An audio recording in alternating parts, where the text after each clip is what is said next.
Friends, hello students. तो हम normal force and tension force and weight के बारे में डिस्कस किए थे थोड़े बहुत, और थोड़ा फ्रिक्शन के बारे में भी यहाँ पर डिस्कस कर लेते हैं। हम लॉज ऑफ मोशन के बाद फ्रिक्शन के बारे में बहुत डिटेल्स में पढ़ेंगे, बट अभी जैसे हम फोर्सेस के बारे में वेक्टर्स पे एनालाइज कर रहे हैं, तो इसलिए मैं थोड़ा वेक्टर्स के बारे में फ्रिक्शन के बारे में बता रहा हूँ। So student, is the opposing force, which acts in the opposite direction of the movement of the upper body is called friction. ये बॉडी इस तरफ मूव कर रहा है, तो फ्रिक्शन इसके ऊपर यहाँ पर लग रहा है इस डायरेक्शन पे। अप्लाइड फोर्स यहाँ पर दिया जा रहा है और नॉर्मल फोर्स ऊपर की तरफ, and frictional force is F. Friends, अगर मैं ऊपर से कुछ ऑब्जेक्ट को प्रेस कर दूं तो नॉर्मल फोर्स ज्यादा बढ़ जाएगा। जब नॉर्मल फोर्स ज्यादा बढ़ जाएगा तो फिर बॉडी के जो कंटैक्ट सरफेस है वो और मजबूत से चिपक जाएगा और फ्रिक्शनल फोर्स बढ़ जाएगा। तो इसलिए force of friction depends on normal reaction. वो कितनी जोर से चिपकेगा ये डिपेंड करता है कि रेगुलरिटीज की फॉर्म कैसे है, that is nature of the surface. तो ओवरऑल हम ये डाल सकते हैं F S is equal to mu S into N, and F is frictional force, mu is coefficient of friction, and this is normal force. इसकी formula की apply होगा कुछ केसेस पे जब हम डिस्कस करेंगे न्यूमेरिकल्स। तो इसीलिए मैंने आपको पहले से बता दिया ताकि ये आपको कंफ्यूज ना करे, और इसके बारे में हम डिटेल्स पढ़ेंगे, types of frictions, static friction, kinetic friction, there are so many things to discuss later. ठीक है, बट अभी फोर्सेस के बारे में थोड़ा आइडिया बता रहा हूँ, तो इसीलिए मैं इसकी जरूरत कहीं पे पड़ सकती है कुछ न्यूमेरिकल्स पे, ताकि अगर आप ये अच्छी तरह से वेक्टर फोर्सेस कंपोनेंट्स निकालना, इक्विलिब्रियम पे कैसे फोर्स निकालते हैं, अगर ये थोड़ा सीख जाओगे तो लॉज ऑफ मोशन पे आपको और आसान लगेगा। इसीलिए ये सब थोड़ा हम वेक्टर्स पे डिस्कस करवा देते हैं, ताकि हम लॉज ऑफ मोशन पहुंचते तक आपका ये थोड़ा अच्छी तरह से समझ पे आ गया होगा। फ्रेंड्स, यहाँ पर मैं आपको थोड़ा बताना चाहूंगा, बहुत जरूरी है। ये मैंने बताया था, mass into gravity, that is also known as weight of the object, and normal reaction which acts perpendicular to the surface in contact. हम पहले इसके एग्जांपल्स किए हैं। और जब बॉडी इंक्लाइंड सरफेस पे चला जाता है, तो ये है surface in contact, and this is normal reaction. And student, weight always acts vertically downward, इसीलिए ये लाइन जो है mg है। और स्टूडेंट्स, आप थोड़ा मैथमेटिक्स अप्लाई करके देख सकते हो। This is theta and this total is 90 degrees, so this angle will be 90 minus theta, and this will be theta students, ये मैंने बताया था आपको। This is theta, this angle will be theta, and this is, if this is mg, so इसके दो components आएगा, एक ये वाला कंपोनेंट और ये वाला कंपोनेंट, ये parallel to the surface and this is perpendicular to the surface. तो ये अगर mg है तो ये थीटा है, तो this will B mg cos theta, and this will be mg sin theta student in this direction, and this is normal force। और इस body is sliding in this direction, तो frictional forces are acting in this direction, तो that is mu n। और अगर body को rest पे रखना है, तो normal reaction should be equal to mg cos theta, right. Keep the body in neutral or equilibrium, normal reaction should be equal to mg cos theta, and mg sin theta should be equal to force of friction। okay। तो यहाँ पर भी वही same चीज आप देख सकते हो, mg downward, this is theta, this is theta, this is mg cos theta, and this is perpendicular mg sin theta, and this is normal reaction, and this is frictional force। और ये एक overall दिखा रहा हूँ मैं, weight always acts vertically downward, this is normal force perpendicular to the surface in contact, and this is friction। and which force will take the body in downward direction? mg sin theta। अगर mg sin theta ज्यादा होगा तो body इस तरफ जाएगा और friction इस तरफ एक्ट करेगा। इसकी एप्लीकेशंस वाला न्यूमेरिकल्स हम करेंगे अभी। फ्रेंड्स, ध्यान से देखो, यहाँ पर हम वेक्टर कंपोनेंट्स के बारे में एप्लीकेशंस करने वाले हैं। The given diagram is like this students, and this diagram is like this, and another diagram is like this। Friends, this angle is making angle 60 degree with whom? With the x-axis। And let's me to draw, this is positive x and this is negative x, and this is y, correct? So this is 10 Newton and this is 60, so definitely this will be 10 cos 60, and this will be 10 sin 60। And students, for sec, this is total angle is given students 210, मतलब यहाँ से पूरा 210 यहाँ तक है, तो यहाँ से यहाँ तक कितना हो गया स्टूडेंट्स 180, तो बाकी यहाँ से यहाँ तक कितना हो जाएगा, no doubt 30 degree. and this is students given the question 20 Newton, this is given 20 Newton ये जो है, ये 20 न्यूटन है स्टूडेंट्स, यहाँ पर 20 न्यूटन, ठीक है। सो अगर 20 है तो अगर 30 कर लेंगे तो ये कितना हो जाएगा, 20 cos 30, और इस तरफ कितना हो जाएगा स्टूडेंट्स, 20 sin 30, और ये 270 डिग्री है, force 2 मतलब 15 Newton is in this direction exactly, because 90 90 180, so this is 15. तो स्टूडेंट अभी आप सारे वैल्यू डाल के उसको रिजॉल्व कर सकते हो।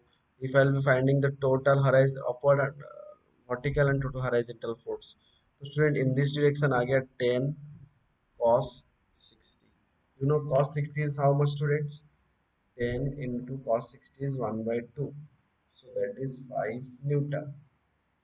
अगर इस तरफ की बात करें students, so that is 20 cos 30, that is 20 to cos 30, you know, or root 3 by 2, so that is 10 root 3 in this direction Newton. अगर स्टूडेंट इसकी बात करें तो इस तरफ दो फोर्स लग रहा है, एक है 20 sin 30, you know sin 30 is 1 by 2, that is 20 into sin 30 is 1 by 2, that is 10 Newton, okay.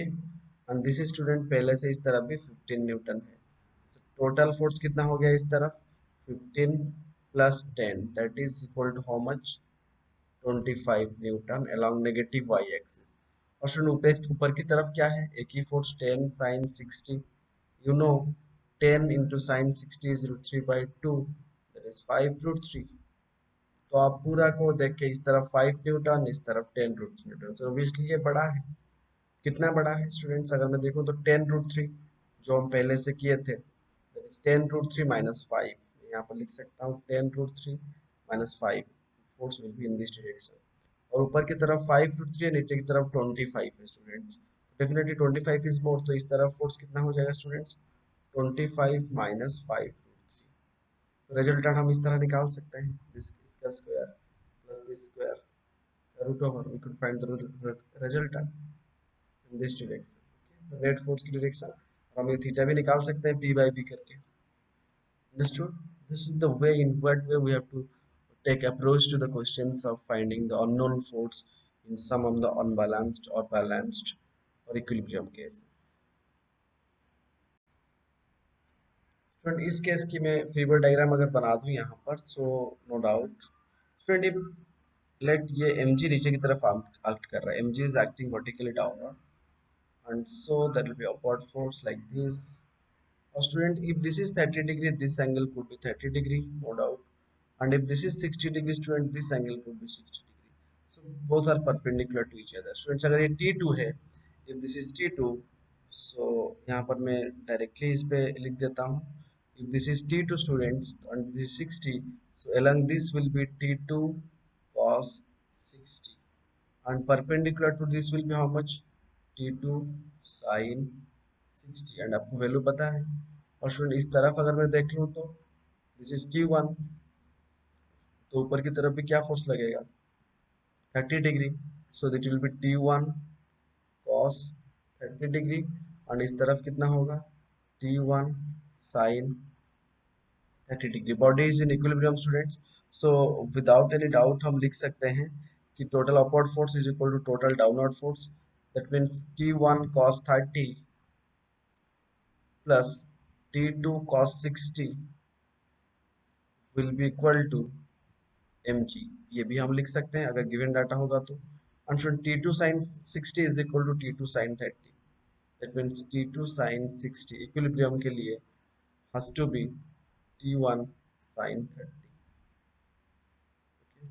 T2 sin 60 could be equal to T1 sin 30, so like that हम कंपैरिजन करके इस तरह की क्वेश्चंस बना के हम क्वेश्चंस को भी सॉल्व कर सकते हैं कि T1 कितना T2 कितना, अगर mg क्वेश्चन पे दिया रहेगा तो।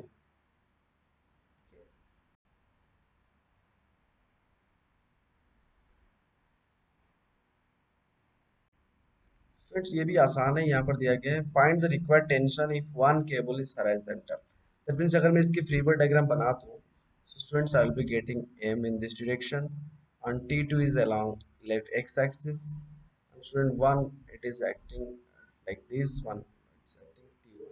student if this is theta, if this is theta, and let मैंने यहाँ पर एक परपेंडिकुलर ड्रॉ किया, I made it like this. And student, this angle is theta, you know. This angle is theta. If this is 90 degree, this angle will be how much? 90 minus theta. And this angle will be theta, no doubt. And if this is T1, so this one will be T1 cos theta. और यहाँ पर T2 horizontal है तो no need to resolve. अगर ये T1 cos theta है तो ऊपर की तरफ स्टूडेंट्स क्या हो जाएगा? T1 sin theta. और नीचे की तरफ क्या कर रहा है? mg. So that means अगर मैं देख लूँ, so mg is equal to how much students? T1 sin theta. और students T2 is equal to how much? T1 cos theta. So by putting all the required value, you can find the values of T1 and T2. Okay, students, got it? इससे पहले वाला illustration जो किए वही ठीक इसी तरह है वही ये वाला क्वेश्चन जो है स्टूडेंट्स दैट मींस 40 न्यूटन नीचे की तरफ एक्ट कर रहा है दिस इज स्टूडेंट 60 न्यूटन और जो यहाँ पर ऐसे लिया गया है student if this angle is given 40 degree so अगर मैं इसका परपेंडिकुलर बना दूं इफ दिस इज 40 स्टूडेंट्स अगर यहाँ पर ऐसे कर देते हैं सॉरी परपेंडिकुलर अगर बनाते हैं तो this will be also 40 this is 40 this angle is also 40 okay so this is f students so this will be f cos 40 degree and this will be f sin 40 degree तो मैं यहाँ पर student solve कर सकता हूँ अगर equilibrium है तो f sin 40 degree is equal to 60 newton and f cos 40 degree is equal to 40 newton इस तरह दोनों को सॉल्व करके हम भी इसकी रेस्पेक्टिव वैल्यूज निकाल सकते हैं ठीक है the value will be given that it is trigonometrical you can find it it's somehow accessible the value will be the value of angle and this is also very easy you see again we are doing this one students I'm drawing the free body diagram नीचे की तरफ students mg का force भी act कर रहा है due to this weight mg force is acting and due to this t is also acting और अगर मैं यहाँ पर कंपोनेंट्स बना दूँ पहले मेकिंग द कंपोनेंट स्टूडेंट्स इस तरफ T2 आर्क कर रहा था और अगर ये वाला एंगल स्टूडेंट्स अगर यहाँ पर हम परपेंडिकुलर ड्रा करते हैं this is 50 this will be how much students this has to be 40 degree yes और no this has to be 40 degree और अगर यहाँ से बनाए अगर आप 50 बोलते हो तो this angle could be students यहाँ इसके साथ 50 बना सकते हैं 40 बना सकते हैं नहीं तो इसके साथ भी आप 50 बना सकते हो no doubt this is also 50 यहाँ पर मैंने ऐसे ड्रा करी drawing like this so this is 50 degree student this will be 50 degree so T2 50 so this could be written as T2 cos 50 degree और ऊपर की तरफ क्या लिखा जा सकता है T2 sin 50 degree got it एक फोर्स को रिजल्व कर दिए दूसरा फोर्स जो है students T1 if this is 40 this angle will be also 40 so student इसको अगर मैंने 40 ले लिया so this could be written as T1 cos 40 और ऊपर की तरफ लिखा जा सकता है T1 sin 40 अगर पूरा इक्विलिब्रियम की बात करें तो I can write T1 cos 40 is equal to T2 cos 50 और यहाँ पर देखिए तो mg नीचे की तरफ प्लस टेंशन भी नीचे की तरफ एक्ट कर रहा है अगर इस पॉइंट से देखें तो tension act away from the point of contact मैंने बताया था so mg plus t is equal to students T1 sin 40 plus T2 sin 50 ये भी हम कर सकते हैं और रेस्पेक्टिव वैल्यूज क्वेश्चन पे जब आपको मिलेगा तो आप कर सकते हैं इसको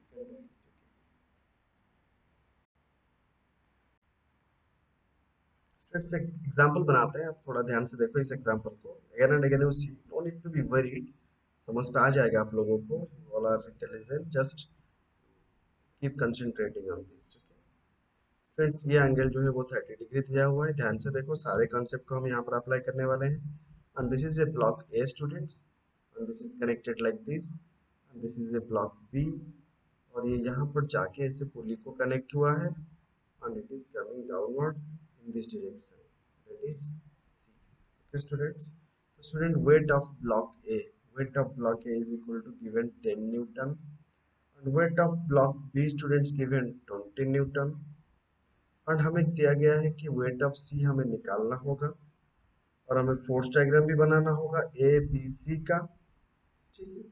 And students connected together by string, B is connected to string, another string which passes. The system is at rest किया हुआ है, that means equilibrium. सारे forces जो इसके ऊपर act कर रहा है वो सारे balanced है. System is at rest. That means सारे forces जो balance है. चलो एक एक का free body diagram बना के हम part wise question को solve करते हैं. Friends, now I am interested to find the force diagram of A. Force diagram.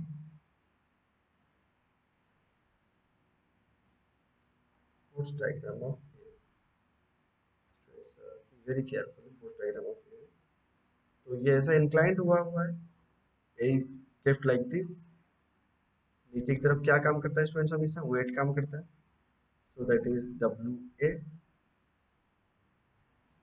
देख चुके हैं पहले कि इस तरफ एक फोर्स काम करेगा और इस तरफ भी एक फोर्स काम करेगा, दिस इज थीटा, मैं बता चुका हूँ, बार बार पिछले वाले स्लाइड्स पे जाकर देख सकते हो। तो student this is W A cos theta, that is M G cos theta हम बोलते थे, and this is weight दिया हुआ है तो directly W A sin theta भी मैं ले रहा हूँ, and student body is getting balanced, so this normal reaction on A is equal to W A cos theta।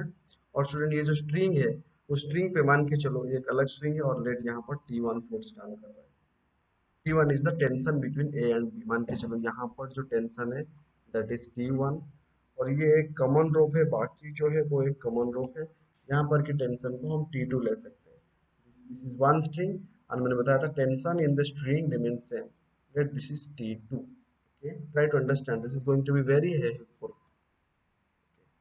Students, ये हो गया मेरा respective forces, you know body is at rest means NA normal force, this normal force is equal to students WA cos theta, okay। और students यहाँ पर अगर देखेंगे तो T1 की अगर बात करें तो T1 will be equal to WA sin theta, so that is sin theta is 30 degree and W is given to us 10, so 10 into sin 30 degree, sin 30 is 1 by 2, so that means I got 5 Newton, okay students। अगर normal force की बात करें तो that is 10 into cos 30 degree, is almost cos 30 is root 3 by 2, so ये हो गया 5 root 3 Newton, तो normal force जो है वो 5 root 3 न्यूटन हो गया और टेंशन वन जो है वो 5 न्यूटन हो गया, understood. Student next go to the force diagram of B, next now let's go to the force diagram of B, force ABD, force free body diagram या force diagram कुछ भी बोल सकते हैं ऑफ बी, बी का अभी हम बनाने वाले हैं, सो वो भी इस तरह इंक्लाइंड हुआ है बी, उसका भी वही वेट नीचे की तरफ काम काम कर रहा है डब्ल्यू बी, और थीटा इज तो theta, that is theta, so that is WB cos theta, and this is the normal force by B in B, and student इस तरफ दो चीज काम कर रहा है, एक तो पहले से T1 काम कर रहा था और अभी WB sin theta भी इस तरफ एक्ट कर रहा है, WB sin theta is also acting in this direction, और पीछे की तरफ जो रोक है that is T2, अगर सारे फोर्स को स्टूडेंट्स बैलेंस कर दूं, so NB is equal to how much, WB cos theta, that is equal to WB is how much you know students, 20 दिया हुआ है क्वेश्चन पे, into cos 30, that is cos 30 degree, cos 30 is root 3 by 2, so ये हो गया again 2 to 10 cancel, so 10 root 3 Newton is NB।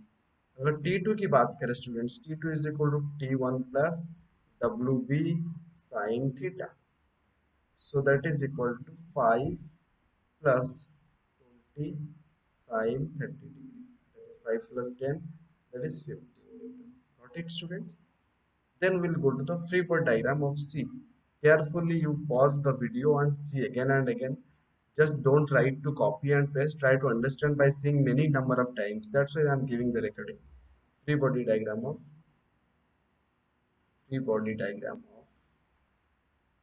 C. C का हम free body diagram बनाएंगे students. There is nothing like that. C की जो है that is weight of the C is acting vertically downward and the tension T2 is acting upward. So that is WC is nothing but T2. And we found T2 is equal to 15, so WC is equal to 15 Newton. So weight of the block C that is 15 Newton. एक एक question में बना रहा हूँ ताकि आपको बाद में इसकी जरूरत कितना होगा आपको अब समझ लोगे, ठीक है। So don't neglect it. बार बार आप ये वीडियोस को देखो और समझने की कोशिश करो। अगर थोड़ा बहुत डाउट रह जाता है तो आप पर्सनली फोन करके फ्री टाइम पे पूछ सकते हो।